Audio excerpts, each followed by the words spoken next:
One time again. Yeah. All right.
You here?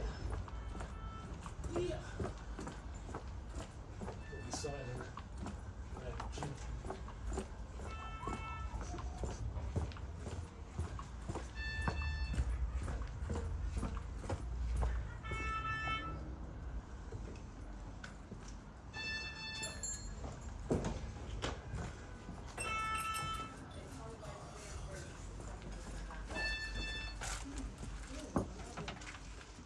Recording straight off the bat, are you? That won't be going on. Hello, I'm Lily. I'm the owner of the Raven and Broomstick. This is Rebecca, friend of the museum. Hello. A little bit more about that later. Yeah. And Kate, one of our small Hello. business traders in the shop.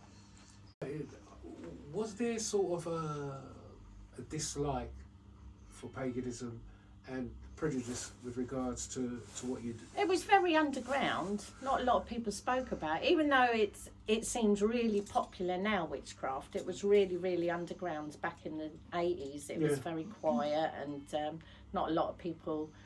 It was heard of. You would hear some person would be going to a spiritual fair or getting a tarot reading, etc. But it was more underground back then. It was very quiet. It was there, but it was more underground. Now it's very, I suppose, Is it because fashionable? it seems fashionable. But is that a bad thing? No, not at all. It's just But this Everything goes is in not just about witchcraft, though, is it? You've got Spiritual. all This religions is here. exactly it. With paganism, it's all beliefs. We believe in all beliefs, all cultures, all sexualities. So we believe basically it doesn't matter what your identity, what your religion, it doesn't matter. As a witch, we embrace all of that. Mm-hmm. And it's important as a human being, I think, just to be respectful of our fellow man, whatever their religion, their belief, their path, or even their faith. As something as little as their hope, we've got to, I was thinking about that the other day, actually, how people have forgotten how to laugh. Mm-hmm. People have forgotten how to Well, laugh. we was always laughing. You had a whale of a time, Yeah. Yeah, how did you start? I started many moons ago collecting junk from car boots and selling, because I had 3 small children under the age of 5. I've got 4 now and grandchildren, but I started off just collecting from car boots and selling items on eBay, etc., etc. And then I stepped on my path, which is predominantly pagan. Travelled along that path for a while and started doing crafting and making items for the witches' markets in Glastonbury and for spiritual events and fairs. And then I found it more productive for me, having children, to be able to collect items related to paganism. I don't actually own everything predominantly 95% of the items in the shop we own. Oh, okay. 5% we actually support small businesses and crafters, artists who are not making a big, especially after COVID and Yeah. everything, they're not making a big living, but they also need a space to be able to showcase their items, to sell their wares. Yeah. But some people even just use it as an advertising space, because a lot of them are online, like Etsy, Yeah. eBay, etc. So to have a shelf space in the shop allows an artist, a creator or a crafter to be able to showcase their items and leave a link, a business card to their page online, Right. which will drive sales towards them. Excellent. Should we go and have a look at some of your things? Yes. Yeah, let's have a Okay. look. Well, we've sectioned each item in the shop because I don't believe in just bringing everything in and throwing it in. And as I've said, there's different. I've had people say to me, "What? How is your shop a witchcraft shop?" Well, because there's things in here people won't relate to witchcraft, but a lot of witchcraft is very eclectic. This section is to make your own spell bottle and altar paraphernalia like your brass candlesticks and altar equipment, pentacles, that kind of stuff. I make a lot of items in the shop as well. What are these? These are what I call anger management dolls. Excellent. Some people will refer to them as voodoo dolls, but I actually make these. But they're just a little tongue-in-cheek anger management dolls. I've done a few here for Valentine's. Anger management dolls. I see that you do a selection of herbs and Yeah, spices. all our herbs are for magical use only, which Right. is we'll use different kinds of herbs, barks, resins, leaves in their magical spell working, which is a form of prayer. Right. People will pray to their gods, witches will pray to their gods but use items as a form of intention. All right. This is actually a vet specimen of a German Shepherd. So this is our natural history section. Not a lot of people are fond of taxidermy. I would just like to point out that all our taxidermy, all our items are ethically sourced. We would never ever accept any item knowingly if it's been killed on purpose or unethically. So everything's sourced. Pre-1947 taxidermy and insects and bugs. So we tend to be super cautious about what it is exactly we bring in. But a lot of people are interested in natural history. Yeah. People go to like Pitts Rivers Museum or Tring Museum just to see natural history at its best. And this gives people an opportunity to maybe buy a pic. We've bought quite a lot of items from museums. This is one of the pieces I made. Yes, I was going to ask you about that. The Wizard's Tower. Yeah. It took me 450 plus hours to make during lockdown. And all the pieces in there were handmade by myself, and I sourced every piece through recycling, upcycling, bits of wood, bits of twiggage, bit of moss from the canal. So I've made it from scratch basically. The Wizard's Tower. Is this for sale or is it just a... I don't know if it's for sale. I'm quite happy leaving it there for now, but I have had a few inquiries. So it might be for sale at the right price. It might be for sale. How many hours was that? 450 plus hours. 450 plus hours. What's the minimum wage? $9.97. I'm not Is it suggesting. $9.97? No, I don't know. I'm not suggesting it should be sold at the minimum wage. I'm just saying. And then again, we've got more items crafters make. I make the mice on the spinning wheels. Rebecca makes the little paper mache mice. Very nice. So cute. They are, aren't they? And this doll has been made with a rabbit skull that was found in the woods. So made a doll. Again, anything fantasy, Alice in Wonderland, we absolutely love in the shop. So we like creepy cabinets, creepy toy cabinets. Perfect. And this is round here, Jill, is our out of Africa, Asian, looking to the east section, I call it. So Again, all different cultures. Hinduism, Buddhism, Voodooism. Voodooism. There's so much here. There is so much to look at. There's got to be something for everyone here, I think. So 95% of the items in the shop belong to myself and my husband. Me and my husband, on our days off, are basically still working. We go travelling all over the UK. Not one, maybe a couple of the masks came from Italy, but not one item comes from outside the UK. We've actually sourced every single item in this shop has actually come from either a charity shop, a flea market, an antique fair, an antique shop in the UK. We've sourced every single item from the UK. Not one part has come from another country. Although it originally came from another country, Yes. probably bought back in the 70s, 80s as tourist pieces or mementos from a holiday afar. But a lot of the items we actually source ourselves all over. Like this big fella, we picked him up from the Bath and West show in, I can't remember where Bath. down south somewhere. And he originally came from Papua New Guinea, and he has been verified as a genuine item. He proudly wears his grass skirt here. I've hidden it for obvious reasons. Do you want to have a look? Yeah, of course. Are you sure it's not going to fair? Ooh la la.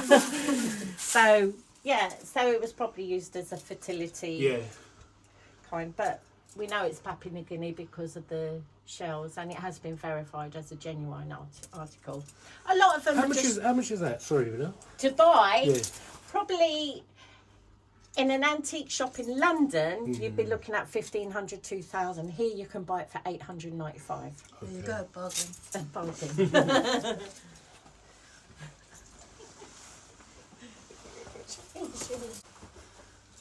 So this is the Christianity Catholicism section. A lot of witches do worship Jesus and Mary as a goddess. So and also as curiosity hunters, people like to have reliquary items of a religious nature on their fireplaces, on their sideboards, bottom of the bed, that kind of stuff.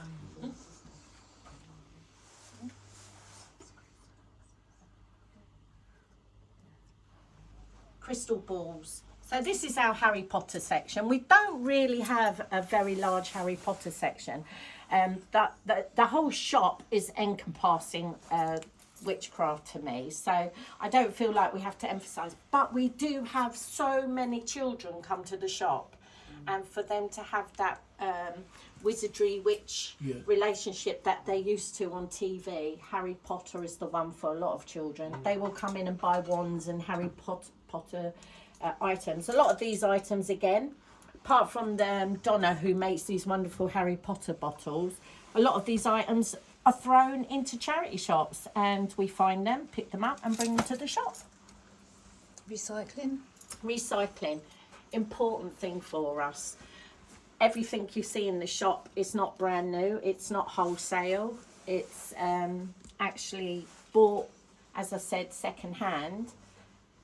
It's not going into landfill. It's passing on for somebody else to love and treasure for many more years to come, and it stops all this plastic waste as well. There's just one thing I cannot tolerate, is plastic. I don't know what the right word for it is. Plastic wholesale items to come into the shop. So we've got, this is an Oriental section. I believe my husband knows more about these masks, but they're like Oriental scary masks. I don't know what they're called now. He's probably wrote it on the label, but that's an Oriental section, which people have. Pottery, glassware. This is Persian, Moroccan, the Persian Moroccan shelf. These are more what I call my pirate section. So you've got the duckling pirate on his ship, which I made a while ago.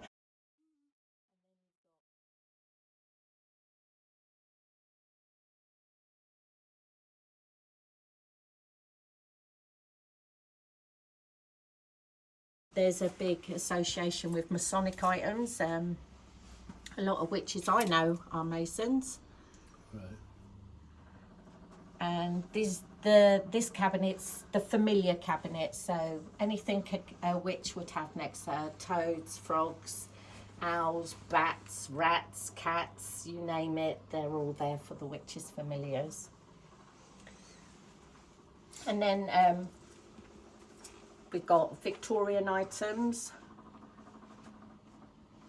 which are items I've sourced for many, many years, because my mum used to do antique fairs as well, so there's lots of pieces there I still recognise. Not that we haven't sold them, it's just that we've started clearing out some of our sheds and our lockups, and have come across a lot of pieces that seem to fit better in this kind of section. These are definitely items you would find in a witch's home though. Which is retail therapy. Crystals. Yeah. Now we're going to our traders parts now, because if we go straight down there and miss this middle bit until after, this bit on the end, we've got all the Romanesque Italian items, Greek. I tend to keep all those items together there. So I think by putting items together, people can recognise them and place them better within their homes, especially if they only collect Roman statues or they only collect Viking items. Because if you had everything all over the place, Yeah. it would be so difficult. It would be, quite difficult yeah, for I people do to get like grounded. Like this cabinet here is the Viking section, Yeah. and I like that I can actually look at the cabinet and think, oh, 2 or 3 pieces have sold, so next time me and my husband go on what we call hunting for witches, We know to look. we for. know to look out for a couple of pieces of Viking items. Medical curios are a big thing at the moment. A lot of people collect old medical items. Do you want me to put the light on? Yeah. You're all right. I think you Oh, might it's need- behind there. There you go. So yeah, people collect medical. It can be a little bit macabre, some of it. We've got here the old Victorian electric shock machines for ladies who made a fuss. Sorry. Ladies who made a fuss. They would go and see the special quack at the time, as they were called, and would be given these little special slight pulsing, not like electric shock, Like they're TENS they're machine. what it's like a TENS machine, but they would wind them up in the machine at the bottom down there. On there. Yeah, electric static charge would pulsate through their certain body parts wherever the quack would lay them. And as it happened, it was quite an enjoyable experience. A lot of the Victorian ladies went back regular, and the quacks were never out of work. Right. So, It's very politely put. yeah, yeah. And here we have the library section. It doesn't look like a very big book collection, because I'll tell you one thing about witches, pagans. They love it. Once they get their books, they hang on to them. They're very sacred. Books on any culture, path, paganism, witchcraft, spell work, fortune telling, that kind of stuff, witches love them. So if somebody is clearing out a wardrobe or an elderly relative's home and they've got this large esoteric collection of books, they tend to ask us if we would like to buy them, and we do snap them up because they are a very popular, that is actually a very popular section in the shop. I bought many a book from that section.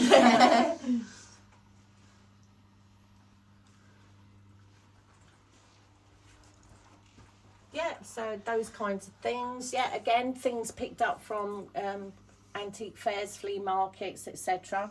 I make my own cards. As you know, I don't know if I've already told you, I'm a mixed media artist, so I like to make lots of things for the shop. So I make my own cards.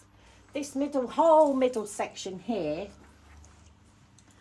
we call these our little crypts, our little glass coffins, because we rent these out to small businesses. So this one here, for instance, Tamsin, she's a local artist, she's a resin artist, and these are her items. So she rents these cabinets from us. Again, being able to showcase her items. She's got, I'm going to try and remember everybody's business names. Her business name is on Facebook and it's called Lily's Room, if anybody's interested. The next one there, with the antique bits here, that's Past Pastiche, and that's Yvonne's cabinet, and she usually does all the antique fairs in Woburn. She runs all the antique fairs in Woburn and Flitwick, so they're her pieces.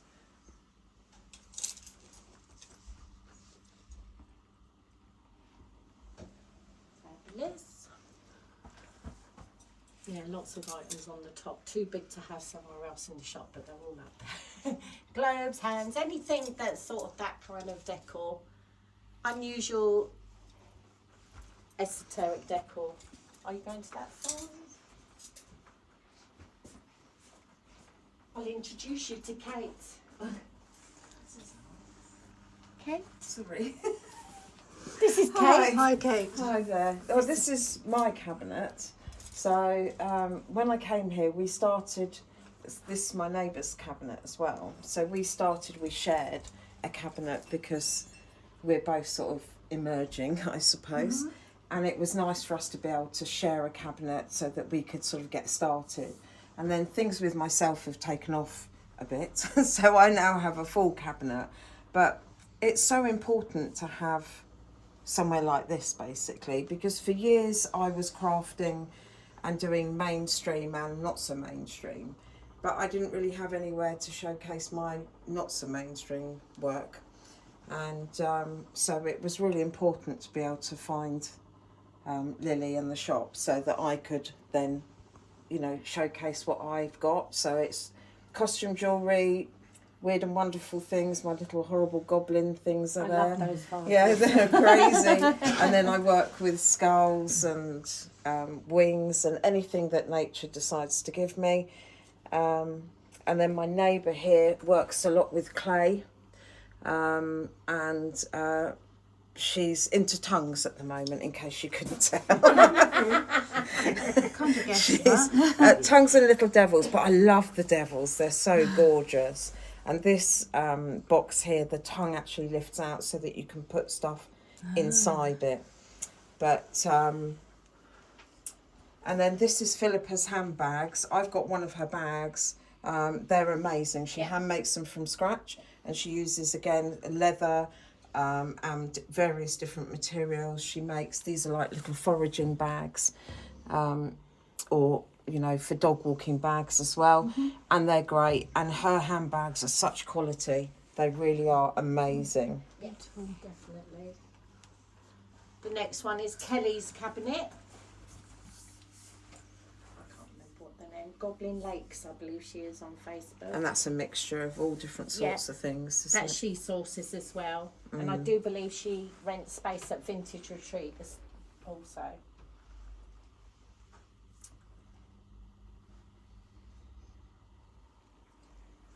The next cabinet is Autumn Bella Designs. Now she has just recently joined us, fantastic artist.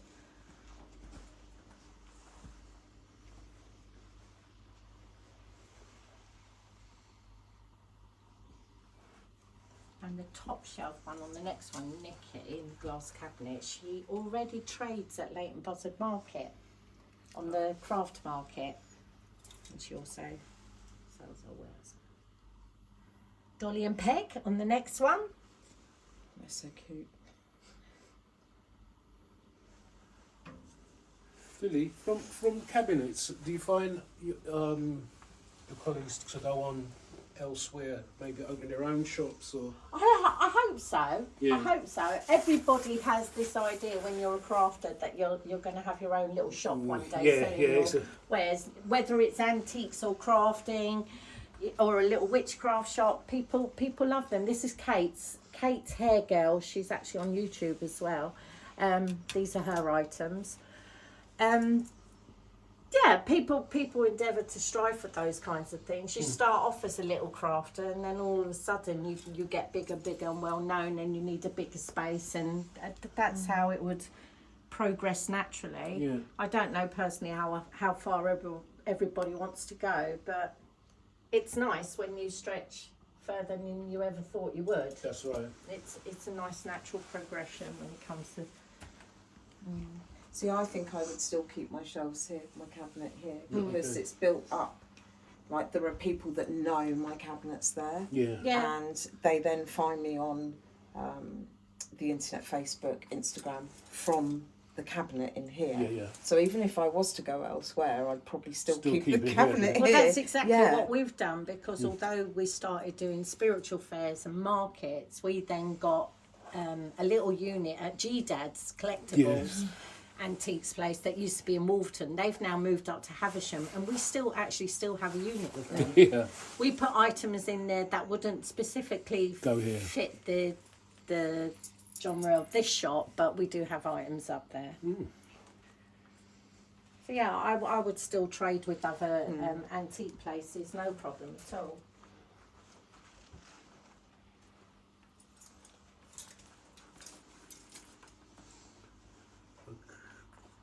This is Nettie. She's a local artist as well. Chandles, you might have known of Gemma Chandler. Yeah. And a new one that's joined us as well. And she makes witches' black salts, protection bottles, bay leaf magic, that kind of stuff. So they can either rent one shelf from us or whole cabinet. It's usually they start with one shelf just to put their foot in the water, just to test it. Yeah. And then once they realise they're doing quite well, they might expand to just a whole cabinet. It's good that you give people opportunity anyway, because where else would a lot Yeah. of people go? Yeah. Exactly. Metal detector finds, local metal detector finds. They're legal. The museum doesn't want them. Another local artist, he lives in Bletchley, so he makes these wooden carved pendants.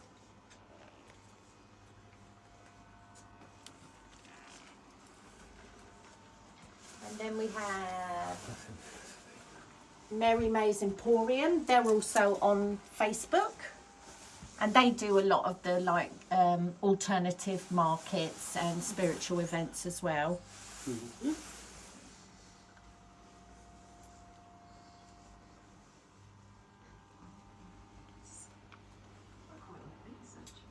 So we've got over 20 different artists and crafters in this shop. It doesn't look like I could fit over 20 in here, but they do. Willow and Bay. She's another creator of magical love blessing jars, love bottles, calm, motivation, earth angel candles, that kind of bits. And underneath her is Cabinet of Natural Wonders. That's Libby's cabinet. So she makes all these naturally sourced ethical insects into domes and bottles.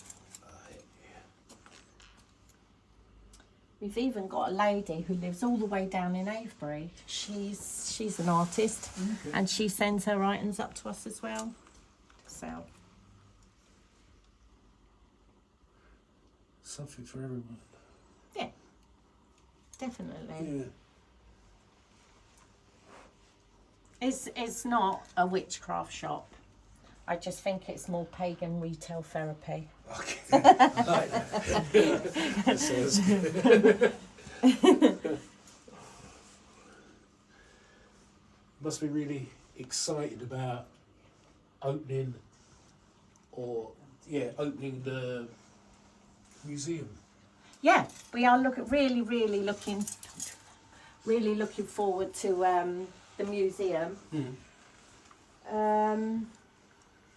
We've just been trying to source cabinets, and it's going to be a museum of curiosities, oddities, folklore and magic. So anything to do with folklore from the past, items we'll find. We've got quite a lot of items at the moment, so we're hoping to fill it up and get people through the door.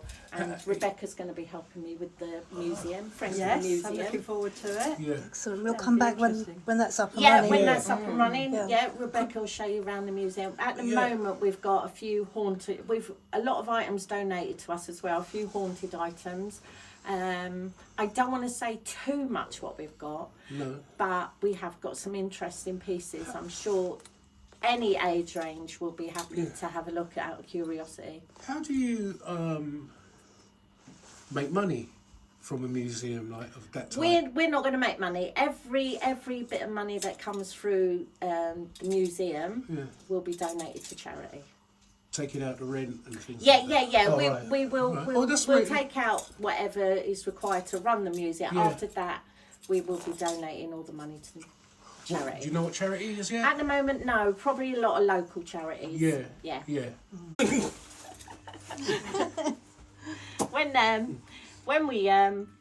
When I first opened up the shop, you have this idea in your head. You want this beautiful packaging. You want the nice bags. You want it to wrap everything all nice and pop it in the bag. And in an ideal world, that would be absolutely perfect. But I became very disheartened with the amount of money I was paying out for packaging, number one, because that just, being a small business, that comes out of my pocket. So I tried to look at alternative ways, because it suddenly dawned on me, the amount of plastic we were using, the bubble wrap and stuff like that. It was just, you could buy a big roll of bubble wrap, all well and good. But I think it would be, I'm sure a lot of people don't mind getting second-hand packaging. I'm sure. Sometimes I probably think some people thinking, Oh, I wouldn't have thought so. but it is really important. Newspaper. I was buying sheets and sheets and sheets of tissue paper, and the last stack we got actually cost us £40, and it was about that much. It cost us £40 for this fancy coloured tissue paper, and I just thought it's ridiculous, because all we're doing is just taking the item from the customer, wrapping it up and giving it back to them. And the money wasn't being spent elsewhere, productively. So newspaper from our wonderful friends at Larty Dar coffee shop. They pop in the papers every single day, because they buy newspapers for their customers to read whilst drinking coffee. It would have just gone into the bin, and it's perfectly fine. As my husband said, it was good enough for chips, it's good enough for us. And your labels as well. Yeah, isn't it? labels as well. I make my own labels. These are from, not that we drink a lot of Coke. I don't want to say that, but, Quite, yeah. it's all Diet Coke. You can buy a little special punch and punch out your own labels, because labels were becoming costly as well. And when you're getting rid of like 200 to 300 items a week, and then buying 200 to 300 items a week, the labels disappear, and then you have to order them again. And again, this is a good way of recycling what would have ended up in the recycling bin anyway, but it gives it a second use. So as much as we can, we try to recycle everything. I love the Egyptian section, I really do. The cabinets are amazing.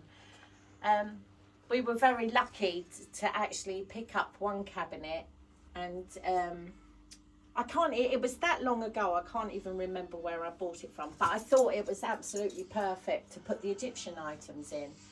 One cabinet that was, and then lo and behold, someone else had one for sale on Facebook, and so we snapped it up. They can only actually be purchased for real life in America, and they're imported over here. Or is it imported? Yeah, they're posted over here. But we were really lucky to end up with those two Egyptian cabinets. I think if you've got cabinets to give the feel to the right items, it makes the items look a little bit more in place. Again, every single one of those pieces in that cabinet are sourced by myself and my husband from charity shops, antique fairs, flea markets, car boots, you name it. It all came from the UK. An antique palm reader machine. 30p a go, and you put your hand on the palm disc on the plate. You press the plate down, let go, and the lights flash up and down. Where it stops, nobody knows. We've actually got a Mystic Mech fortune-telling machine in our museum. So that will be hopefully up and running by the time the museum is. So have you given yourself a deadline on the museum? Well, we gave ourselves a deadline for Halloween last year for the museum, but we couldn't get hold of any cabinets. As it happens, we've now managed to source a nice cabinet from Selections Hardware. They've now closed down one part of their shop, not the other part. Right. And we've purchased that from them. So hopefully we'll be able to get a date up. So it'd be nice to say this Halloween. Yeah, but I think it might be a little bit sooner. ooh. But Once you get your head around it, you'll be on it. You'll yeah. be on it. We've got so many items to put in the museum. Even old witches were used as advertising in the 30s and 40s. We've got some advertising pieces from the 30s. I don't, as I say, I don't want to say too much. Right. Tsunka tribes, to ward off the evil enemies. I bought my nephew one. He goes on about it. Really? Loads of people buy Is it them. Vicar? Yeah.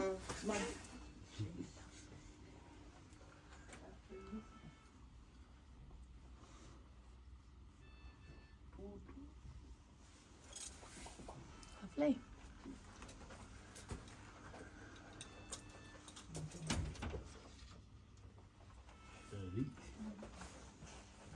We're going to go this way.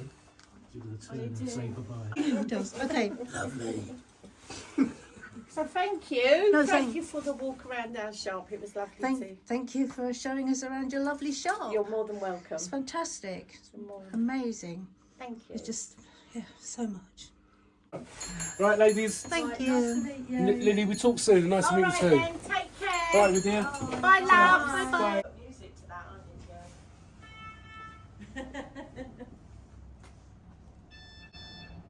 you, Bye. Bye. All right, see you later, Lil. We'll talk. Take care. We'll talk soon. That was a dog's toilet. Yeah, you're talking, Paul. Oh, shut up. I'm videoing and you're still talking.